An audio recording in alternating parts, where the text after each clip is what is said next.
Hello everyone. तो मेरा IBPS PO pre का एग्ज़ाम हो चुका है और जो मेरा एग्ज़ाम था वो था सेकंड शिफ्ट में।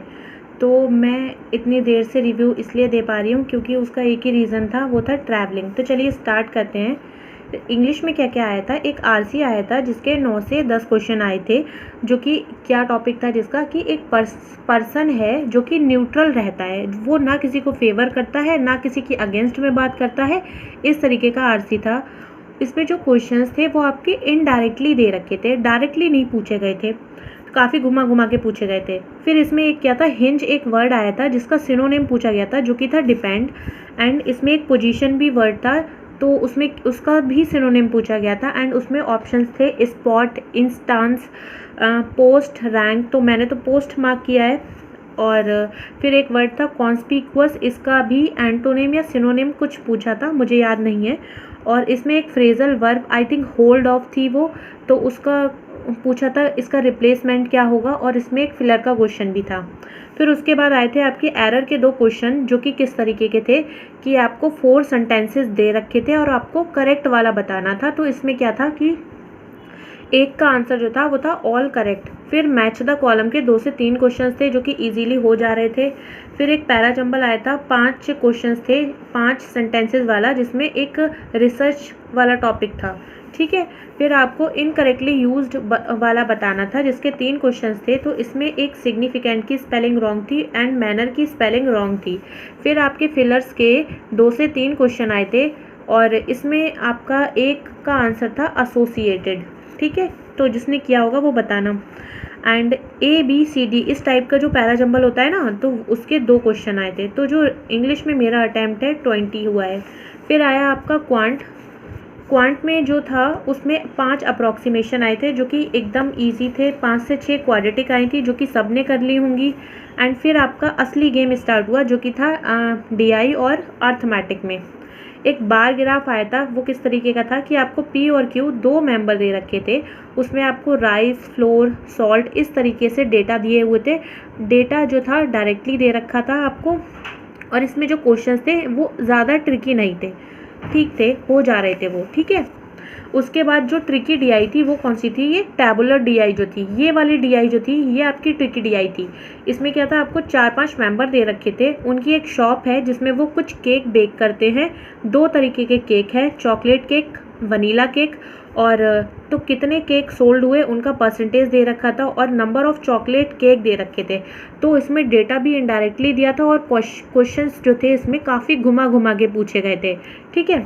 फिर उसके बाद एक आया था आपका केसलेट। इसमें क्या था, आपका 3 क्वेश्चन थे जो कि कॉपर और एक शायद कुछ और था, तो उसका डेटा दे रखा था। फिर आई थी आपकी अर्थमेटिक में आपकी क्या क्या आई थी, कौन से टॉपिक थे, एज वाला एक क्वेश्चन था आई थिंक जिसका आंसर 4:3 आ रहा था एग्जैक्टली, मतलब मुझे याद नहीं है। एक बोर्ड वाला क्वेश्चन था जिसका आंसर था 5 आवर्स। फिर आपका एक पार्टनरशिप का क्वेश्चन था जिसका आंसर था 5760।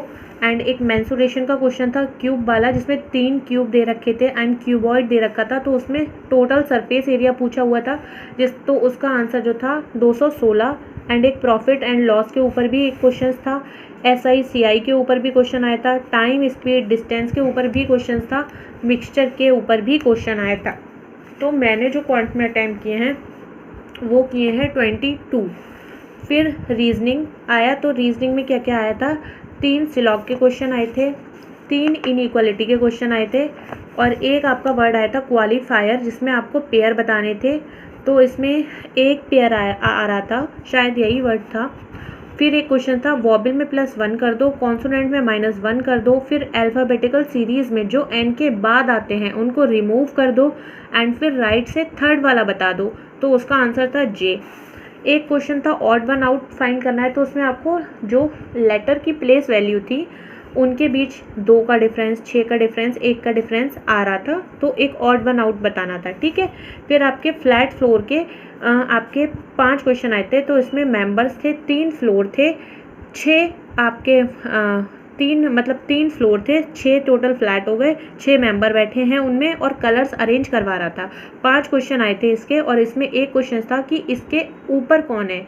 तो उसका जो ऑप्शन था वो क्या था कि वो उसके ऊपर कोई नहीं होगा क्योंकि वो टॉप पे बैठा हुआ है। और इसी तरीके का एक क्वेश्चन था कि इसके ईस्ट या वेस्ट में कौन है, तो उसमें भी कोई नहीं होगा क्योंकि वो खुद ही ईस्ट या वेस्ट में बैठा हुआ था।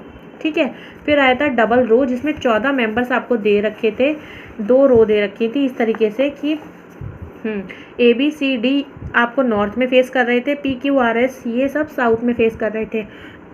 तो आपका इस पज़ल में मेरा 1 से 1.5 मिनट वेस्ट हो गया क्योंकि मैं क्या कर रही थी, 6 मेंबर लेके बना रही थी, तो उस वजह से मेरा 1 से 1.5 मिनट यहाँ वेस्ट हो गया।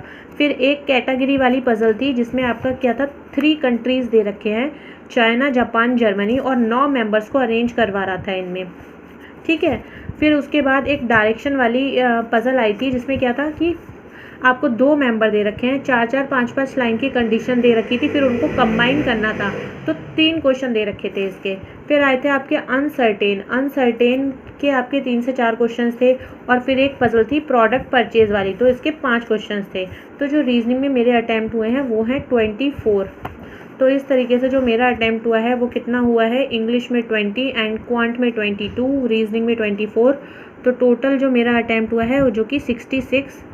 तो मैं अपने अटैम्प्ट और अपनी परफॉर्मेंस से आज बिल्कुल भी सेटिस्फाई नहीं हूँ क्योंकि इंग्लिश में मैं और अटैम्प्ट कर सकती थी एटलीस्ट 5 क्वेश्चन, क्योंकि मैं RC करती रही, उसके बाद पैरा जंबल के लिए टाइम नहीं बचा जो कि बहुत ईजी था। तो इस बात का मुझे बहुत ज़्यादा दुख है।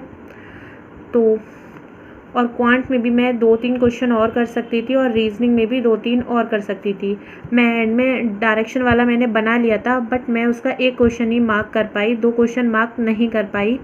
तो मैं आज अपनी परफॉर्मेंस से बिल्कुल भी सेटिस्फाई नहीं हूँ। आप लोग भी बताइएगा कि आपने अगर इस शिफ्ट में एग्ज़ाम दिया है तो कितना अटैम्प्ट किया है आपने, और मतलब मैंने एक्यूरेसी को फॉलो किया है, मैंने तुक्के वुक्के नहीं मारे हैं।